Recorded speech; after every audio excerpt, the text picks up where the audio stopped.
Would, but she's not. It certainly appears she's not. Well, so this is what gets more interesting. So, a complaint was made on May 7th, after this teacher, Ms. Perry, announced that she was going to run for the same seat that Pekarsky, who's the school board member, Democrat, also was going to run for. And apparently, Mr. Robert Rigby, a student teacher who was close to the Democrat Pekarsky, he actually complained about this Republican teacher, Ms. Perry, called CPS on her, saying that because she made posts that maybe connected kids with autism, scientific research that kids with autism are prone to transgenderism.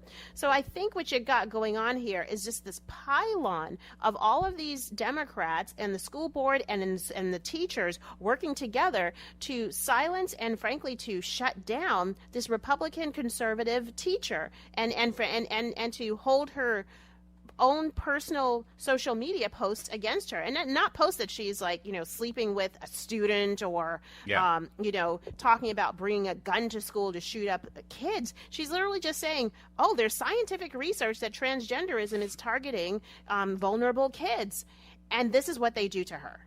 Yeah. So, and absolutely. And she was personally, imagine this. There's a complaint about a teacher at a school in a giant Fairfax County school system, right?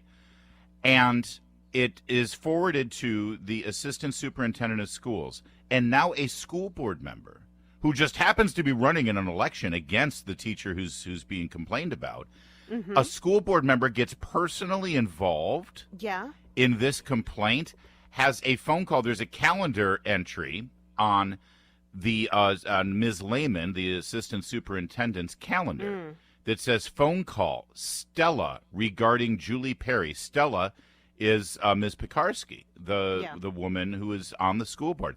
So the assistant superintendent has a phone call with a school board member about this complaint about the teacher. And that's in the calendar at 4 o'clock. That same day at 4:29, suddenly she has the phone call. She makes the connection.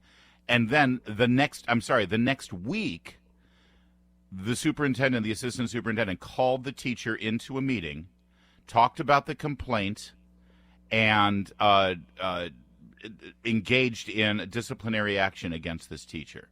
Now, how often do you think a school board member gets personally involved in a single complaint against a teacher in the Fairfax County system? And the answer is never.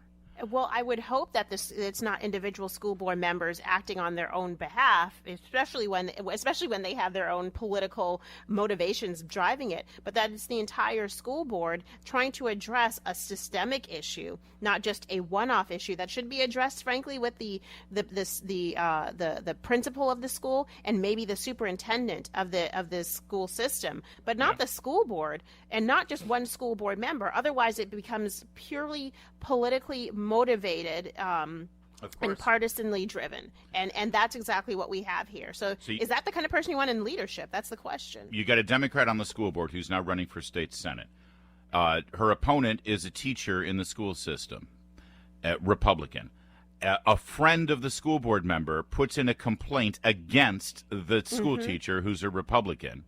It gets forwarded to the assistant superintendent. That school board member has a private one-on-one conversation about that teacher who is her political opponent. And a week later, that teacher gets reprimanded and told no more social media posts for you. You can't do anything like that because you're harming the reputation. And now it's a public thing. It's like, oh, this teacher, this Republican, she was reprimanded for her social media post. No, she was targeted, and this woman used her power as a school board member, an individual school board member, to punish the woman who is running against her in this seat. It's corruption. But guess what? When the president can use the Justice Department to indict the guy he's running against for president, Donald Trump, then I guess any Democrat across the country can do this sort of thing. Well, I think that's what it comes down to, or frankly, filters up to, which is that whenever you have a political foe and you are in office, you feel that you can use all of the resources and your connections to do everything to undercut their challenge to your campaign. It's wrong. It's unethical, and I don't know, but is it illegal? It seems to be standard operating procedure for Democrats. Illegal? No. That's the real shame of it is none of it's illegal. They know because they make the rules. It's 6:05. We'll talk to Steve Knotts, chairman of the Republican Party for Fairfax, about this and other races, and at 8:05 Luke Rosiak. Right now it's 5:44.